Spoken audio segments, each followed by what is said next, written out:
we now continue with our panelist discussion, the role of leadership in cybersecurity beyond the IT department. So we have a group that's going to come up here right now: Brendan Hall, Dexter Caffey, Dr. Eric Stern, Sean Atkinson, and Michael O'Mara. So come on up. Absolutely. Sean Atkinson, CISO, Center for Internet Security. Dexter Caffey, Smart Eye Technology. Eric Stern, professor at the College of Emergency Preparedness, Homeland Security, and Cybersecurity, and I'm here as principal investigator for our Cyber Incident Response Studio project. Michael O'Mara, I'm the CIO for LogicalNet.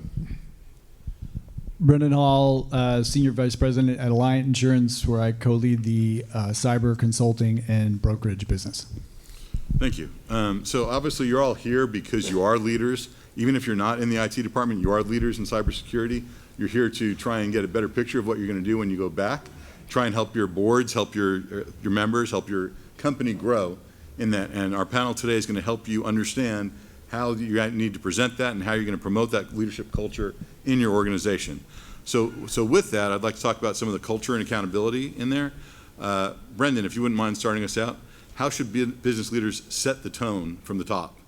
Yeah, great question. And this is super important because everyone is looking to leadership to actually lead across the board. And when it comes to cybersecurity, it's no different. I always say everyone in your company needs to know, from the folks at the security desk, in your building, all the way up to the CEO, what their role is relative to keeping the company's information safe, the IP, their client data. So having a culture of cybersecurity where that is something that is discussed often, I think just reinforces that notion, and people are thinking about it, right? There's a million things to think about during the day, but they need to be at least thinking about, how do I make sure that I'm doing what I need to do to not get us into a whole mess where we're on the news and there's litigation, that, and all that kind of things to clean up.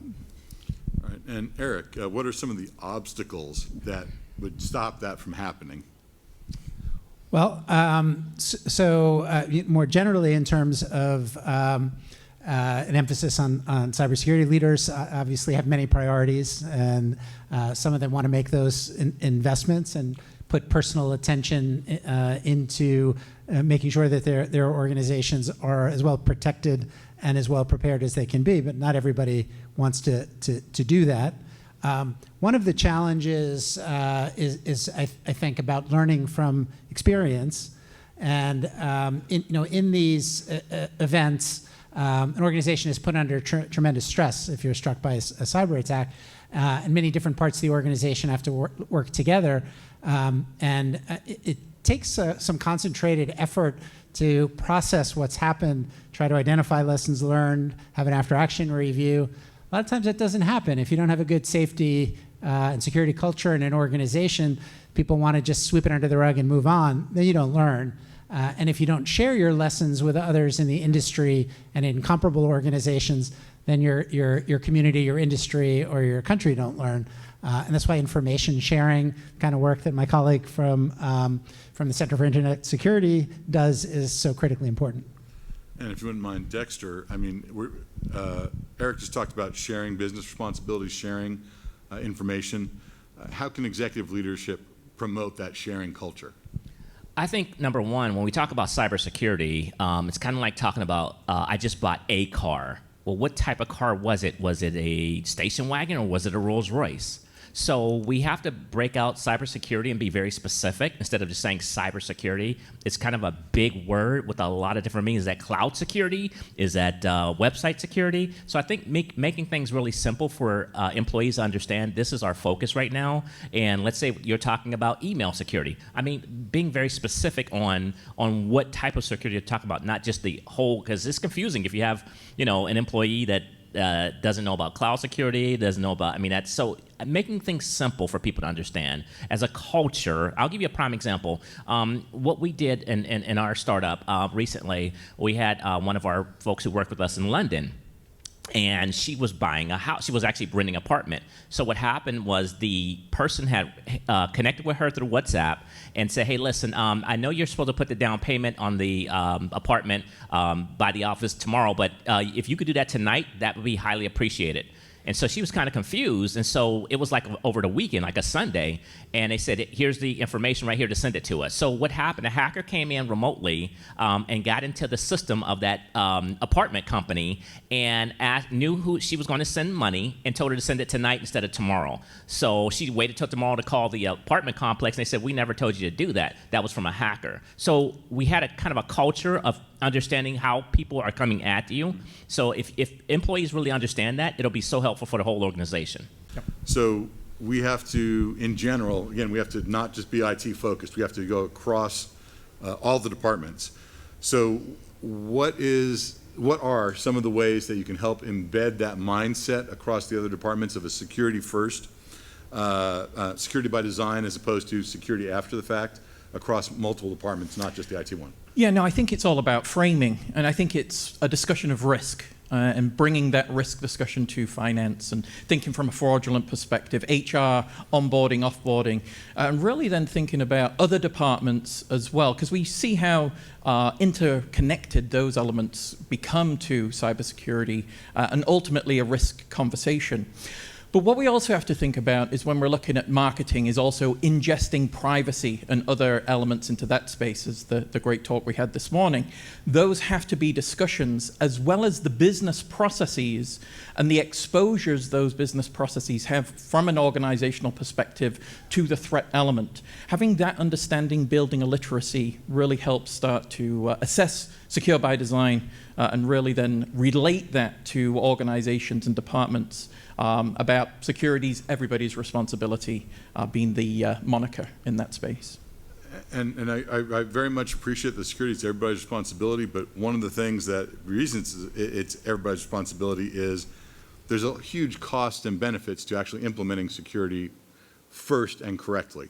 So Mike, would you mind talking about examples of cybersecurity risk and how the cost is for not mitigating those risks? There you go. The horror stories are kind of all over the place, and being an MSSP, we see those consequences every day. I think the risks that are out there and the consequences, unfortunately, lots of people learn about those consequences after they've had an incident, and that's really the wrong time to do it. I have customers who have bought vehicles without knowing it because somebody intercepted their email. So understanding those risks, understanding and again, talking about the culture, having a business that incorporates that culture of thinking about risks and thinking about how to mitigate that risk from top down, that's the most critical thing that we can do. If you don't do that, then one of these things are going to happen to you. Somebody is going to intercept an email trail and get into someone's email, and they're going to find a financial transaction, inject themselves in the middle of that transaction, and get somebody to send money where it shouldn't be. And that's the bad story. But every day, people are falling for very well-generated phishing campaigns that use AI tools, and they're falling for those. They're compromising their credentials. And right now, for us, the biggest risk in the industry is that credential compromise, because that's what the hackers, that's what the bad actors are using. If they can get those credentials, they can live off the land. They can use your systems against you without installing malware, without doing anything malicious. It's just that they get your account, they get into your system, and they can use your tools to do any number of bad things. Thank you. So let's go back for a second. Eric, if you wouldn't mind. Mike just highlighted one of the risks. When does a risk become a crisis, and what should leadership be doing to help direct the response to that crisis? We have an incident. We know they're going to happen. How are we going to address those incidents, and how are we going to guide that as a leadership team? Sure. So, there are a variety of different types of cyber intrusions and cyber attacks. Sometimes it's very subtle. There are indications of compromise, kind of soft signals. Other times, very dramatic things happen. A ransomware attack that shuts down your system, deprives you of access to data, just to take examples. If you're a hospital and you are dependent on medical records systems for treating patients correctly if you are dependent on the financial systems working to maintain your relationship with your suppliers and the patients who are your customers. Your ability to do business safely is greatly compromised. So when you're talking about cyber attacks of that kind, it's very easy to cross the crisis threshold. And there are a bunch of different ways to define crisis, and I'm not going to tell you that one way is better than another.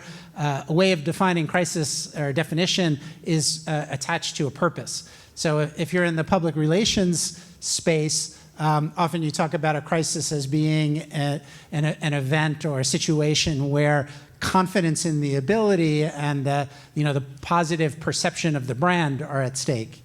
A lot of the work that I do is more about decision making and your question of what you do about it if you hit an attack, if you are hit by an attack.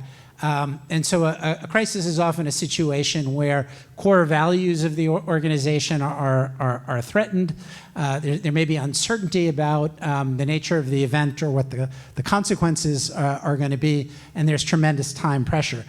So in a crisis, you need to be able to make decisions and communicate effectively under great pressure. And that's really hard, and that's why organizations need to invest in preparedness ahead of time, particularly because, as we've already mentioned, in a cyber attack, very different types of professional specialties, different types of team members have to be able to put their heads together, share information, understand each other.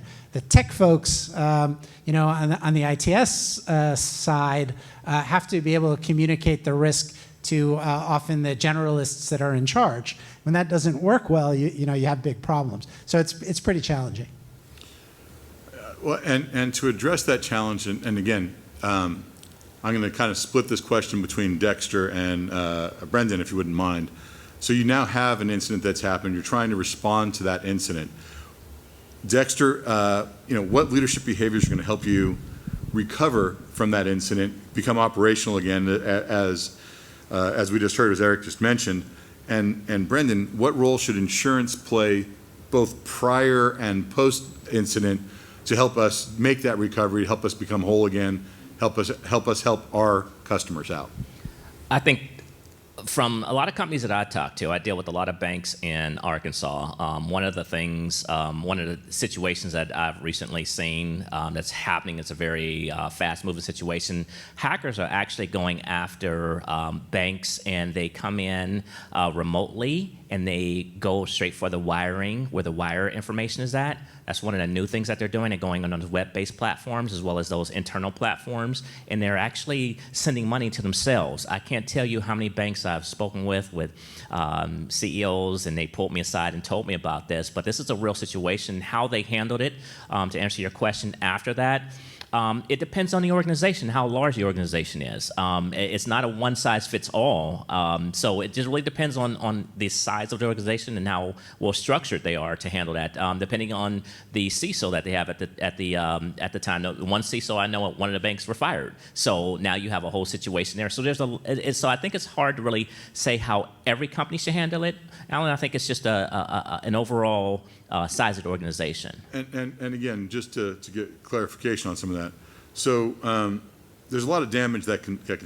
hurt the company. I mean, there's reputational damage, there's operational damage, there's various ways we can categorize that, and they could be, again, economically phrased. I mean, I think the most recent from the Pokemon Institute was, I said Pokemon, and I'm sorry, Ponymon Institute, my apologies, was somewhere around 4% churn, that you're never going to see those customers come back again. Again, leadership during that crisis is going to influence who comes back and who doesn't come back, who stays with you. So what should a leader be doing to try and reinforce that their organization is doing the right thing, and that is going to keep them reputationally clear and keep their customers happy? That's a great question. The CEO that I talked to, when that happened, when the money was stolen out of the customer's account and went to the hacker, They lost that customer. They were faced with lawsuits. And at the time, the leader, the CEO at the time, did everything he could to try to get the customer back, make the customer whole. Of course, they paid the customer the money back, which was over $100,000 that was lost. They paid the customer back. And they did as much as they could do, but they still lost the customer and still faced lawsuits. So from a leadership standpoint of view, he did make some internal changes that he did create at the time. But from a customer standpoint of view, that person was lost forever. And there was reputational damage that occurred at the same time as well. But making changes immediately when you see something that happens to make sure that doesn't happen again is one of the key things that they need to do right away. All right, much appreciated. And then, Brendan, if you wouldn't mind, again, adding to it, what should we be planning for as far as cyber insurance? What should we be using cyber insurance for during these issues? Yeah, and so if any of you have filled out your cyber insurance application recently, you know that one of the questions is, do you do annual tabletop exercises or cyber threat simulations, which if you're not familiar, is essentially going through a mock cyber fire drill. That is a relatively low dollar but extremely high value exercise that your insurer wants to see you doing at least once a year. Some other folks are doing it multiple times a year with different audiences, and kind of some are hybrid with tech and leadership and board. The more muscle memory you can develop within your organization around how to respond, like I said before, the last thing you want to be asking is, what do we do now? That's a terrible question to ask in that situation, and it only leads to mistakes that that could just get compounded over time. So doing an annual tabletop exercise is something that the insurance industry wants you to do, and it's actually it's so good. If you've been through them, you kind of get it. You go through this idea, it teases out gaps in what you think. Even if you think you're pretty prepared, it will show you other areas where you are not, right? And there's an after action report to make sure that you update your incident response plan so that if and when that terrible day does happen, again, you're even that much more prepared, and you're going to respond and recover quickly, or more quickly anyway. In the same way, when you get, if you're in pretty good shape, you're going to respond better and recover better if and when you get sick. Same idea here. So that's a control that the insurance industry is going to really push down on their insureds over the last, specifically really since 2018, when they all started losing their shirts because of ransomware and business email compromise. That has been critical, I think, in helping folks really pull themselves up. All right, and Eric, I mean, since Brendan mentioned it, in particular, we have tabletop exercises. We try and do that. I have seen where I've been multiple times, even when I was a consultant, that it's very hard to get executive management to come into it. And you talked about for the IT department, we talked about for the executives. How do you get executive buy-in and participation in those kinds of tabletops and exercises to ensure that they're going to be ready for when one of these events occurs? Well, I think, again, some of my colleagues on the panel talked about what it costs to be hit with a cyber attack, or what it can cost to be unprepared, so that you miss opportunities to minimize the damage along the way, to contain what's happened, to protect your relationships with customers and partners, other stakeholders. So I think there is a business case for preparedness. It's actually not so hard to make if you frame it the right way. A lot of times, and this is not exclusive to cyber by any chance, a lot of times the people in an organization that are used to designing exercises and do it are more operational or technically focused. They don't always design exercises or elements of the exercise that appeal to the responsibilities and the world that top executives live in.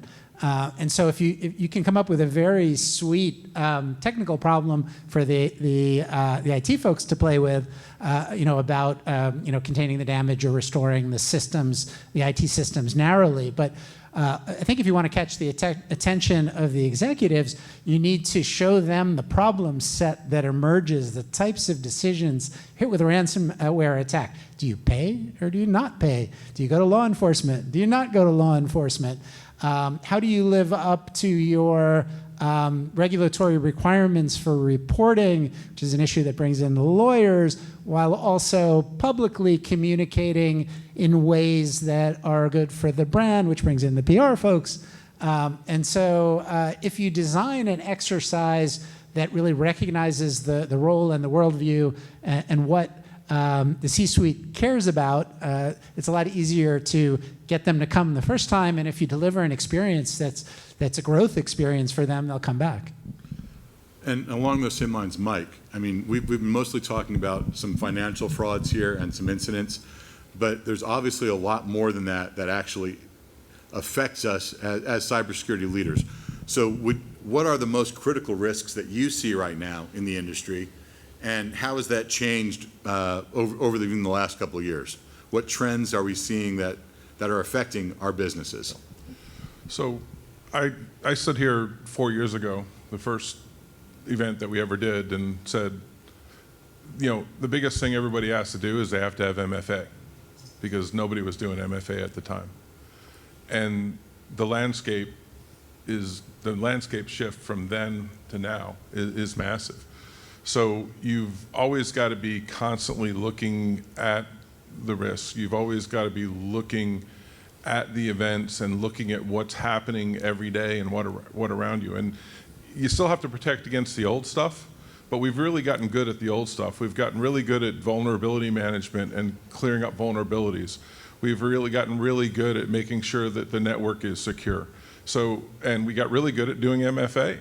But the shift is that the bad actors, they decided, hey, I don't have to do all this work. All I have to do is get an identity. So if I can get your login and your password, I can get your identity. I can get your identity to your Microsoft 365 account. If it's linked, I can get to your Active Directory environment, and I can probably get to most of the SaaS systems that your organization is using. I would say right now that is the most critical thing that we're seeing. And, you know, AI lends itself that way because, you know, 4 or 5 years ago, we could all figure out what was a phishing attack because it wasn't written in proper English, or the grammar wasn't correct, or something was weird in the email address, and we could figure that out. Now people are using AI tools to generate and craft that. The images, the things they ask you to log into, once you click on something, look perfect. It looks just like this if you're signed into Microsoft. And the tools that they're using, the bad actor doesn't have to do any work. They can go ask ChatGPT, or they can go ask any of the AI tools out there how to craft this attack. And ChatGPT has gotten good at saying no, but there's still ways to ask the question that you can get the response that you want. And I think, you know, for me, the biggest threat is that it's the constant, persistent threat of AI, and really it is the biggest shift that I've seen in the last year to 2 years is you need to protect that identity, because that's where everything is going. Along the same lines, Sean, when it comes to AI, I mean, obviously it's reshaping both the attack and the defense, right? I mean, it's not just on the attack side. How should executive leadership adapt its strategies, its governance to account for those risks and both the offense and defense with AI? Yeah, no, I think it's a question of AI literacy at that level as well. I say that, but I've been trying to do cybersecurity literacy for many, many years, and still organizations at the upper level may still see it as a technology risk versus a business risk. And that's a challenge that we have to continue to ponder.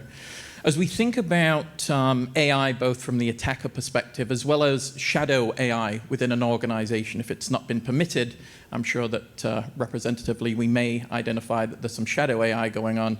And it gets to a point where we've got to get to, you know, we can use the AI EU Act in order to understand, or NIST RMF AI framework in order to start to build that competency, or at least the explainability of what we're trying to do. But in some cases, as we saw this morning with deep learning, there are just some elements of transparency that don't exist, or explainability where we're not going to divulge an algorithm because it's intellectual property and things of that nature. Gets to a point, though, that we've really got to start to bridge an approach between leadership to understand both the attack vector as well as the defensive capability. Everything practically is now AI enabled. Would you agree? Good feedback. Thank you. And it's and that's one of the issues that we also have to have from our vendor relationships and supply chain risk management is that transparency of AI across multiple levels. When we don't have that, it's then very hard for literacy at the upper levels, as well as to understand what's being implemented. It gets very, very difficult. So that transparency is an important factor that really has to be built into underlying programs today. We're getting there, but it's a slow road. And in all of this, let's be honest, we're all resource limited. That's time, personnel, money. So I'll actually like to start with Mike again. How do you decide how much to spend, how you increase your spend, and where you set your spend in order to be secure? Honestly, the answer, unfortunately, is you have to spend enough. That's a sad. I think we need to rephrase that question and say, how much risk are you willing to accept? The threats that are out there, the landscape that's changed, you have to spend the money, you have to have that complete protection stack. If you don't have SOC services, if you not have some sort of protection for your SaaS services, for your Microsoft 365 environment, you're just leaving, you're forgetting to lock one of the doors on your house. It's as simple as that. It's hard. I used to have customers ask me, well, what could I not buy out of your stack to save some money? And I'd say, well, you don't need the security awareness training stuff, get the tools. But again, back to your last question, the shift is they said, well, the tools are doing a good job. I'm shifting to that end user. So you really have to have a comprehensive set of tools. You can look at and evaluate what your business is and what you need to protect. But it's really hard to say, what's there. I mean, there are things that are, the way we look at it is that we look at the size of the organization. If you're an enterprise organization, there are a lot of very expensive cybersecurity tools that you should be buying. If you're a small or medium business, you have to have a basic stack of tools. Those need to include protecting your SaaS environments, protecting your endpoints, and it's very, very important to concentrate on educating and protecting your end users, because those are the ones that are going to make the decision that affects your future when they go to click on something they shouldn't. You said, and I agree with you, that really depends on what risk level is acceptable to you. Yep. And there are ways of reducing that risk with not just tools, not just personnel, but one of those obviously is, I'm going to use the term risk transference, which is back to the insurance. So if we're going to do risk transference, Brendan, how much and how do we decide how much insurance that we should have? Yeah, it's a great question, and it's something we don't see enough people asking themselves and looking into, but there are tools available to do true risk quantification, so you do understand what is my total cost of risk. More often than not, what we see customers do is rely on peer benchmarking data. And they say, what's the guy down the street buying who's in the same industry as me, which assumes that guy or gal knows what they're doing, right? And this just kind of goes on and on and on. And so everyone's just sort of like, putting their finger up in the air when really there's a scientific method you can put behind it. And the more, again, this is to your presentation earlier, I wouldn't call this security by theater, but you want to build a body of evidence for diligence and stewardship around cybersecurity.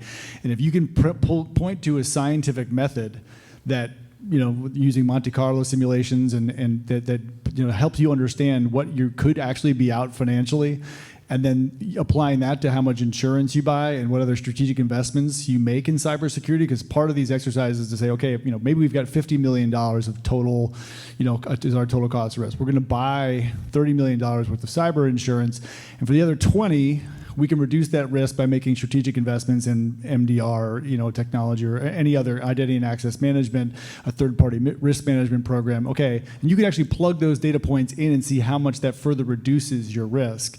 And then maybe there's 5 or 10 left over that you're willing to self-insure or live with, and you sign off on it, right? That's a method you could point to show shareholders, to show regulators, to show any kind of plaintiff's action that would come against you in the event of a breach. That becomes very difficult to push past and through. So you want to be able to show, build that body of work that shows how you came to your decision to buy what level of cyber insurance. And that goes actually across beyond cyber. It's for all of your insurance lines. Like, how do you know? How do you show how you made those decisions around risk? And it's something I think, especially in boardrooms, we're seeing a lot that question, like, how do we decide and how do we prove our methodology around why we accepted this level of risk for any number of different categories. And so far, we've really talked about the costs associated with it and the benefits, but I think there can be other benefits to doing it. So how can you turn your security from a cost center into a competitive advantage? And Sean, would you mind talking about that first?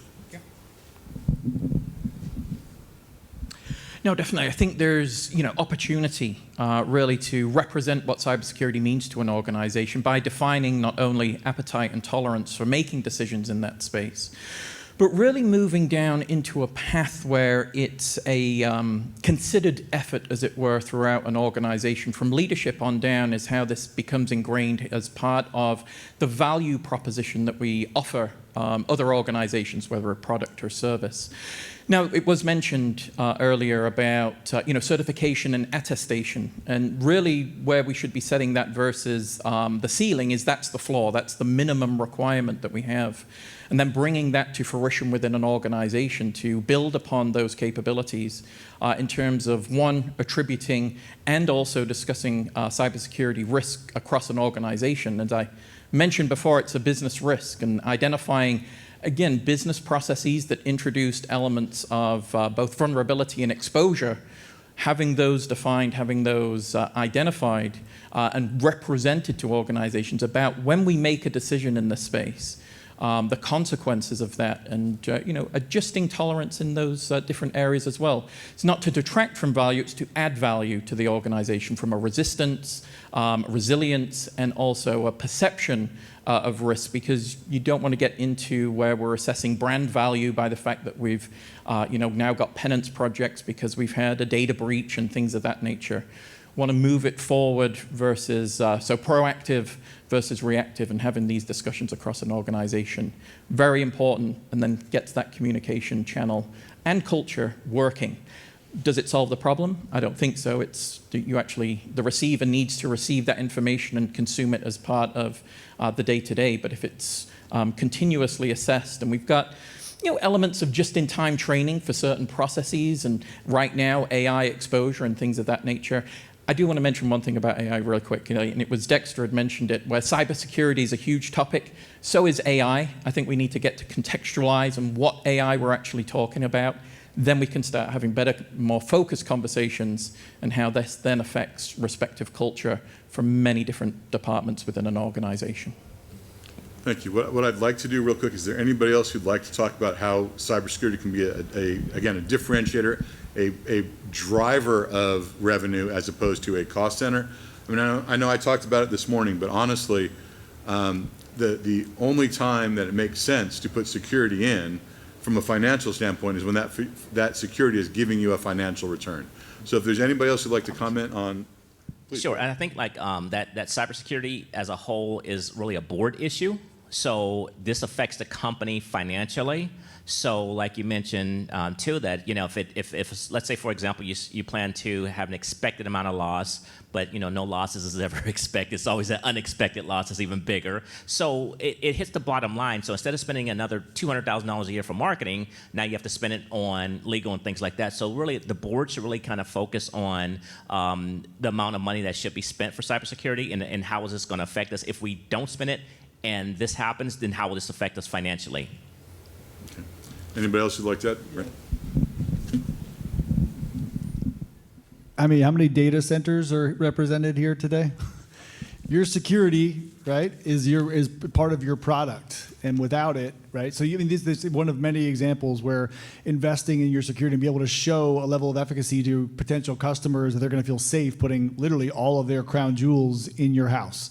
And really in any environment where you're asking for business, right? You're asking for money. It could be in private equity. I see this a great deal where, limited partners want to know from the sponsor, okay, if we're going to, give you money, what kind of cybersecurity program are you putting around your portfolio companies to ensure that our ROI is going to be what you were forecasting, whatever it's 5, 10, 10x. So those are the types of spaces where you want to be able to prove some level of efficacy in cybersecurity, because without that, I mean, your investors are getting quickly spooked around giving where they're investing their money.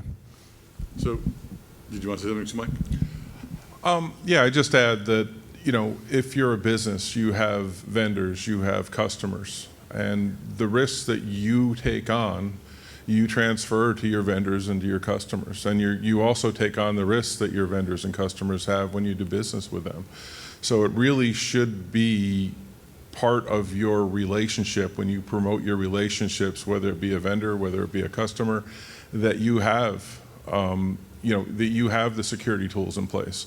I have lots of customers that either will get their cyber insurance form and they'll send it off to LogicalNet and ask us to help fill it out, or they get a security audit from a vendor that they're using or a client that they have.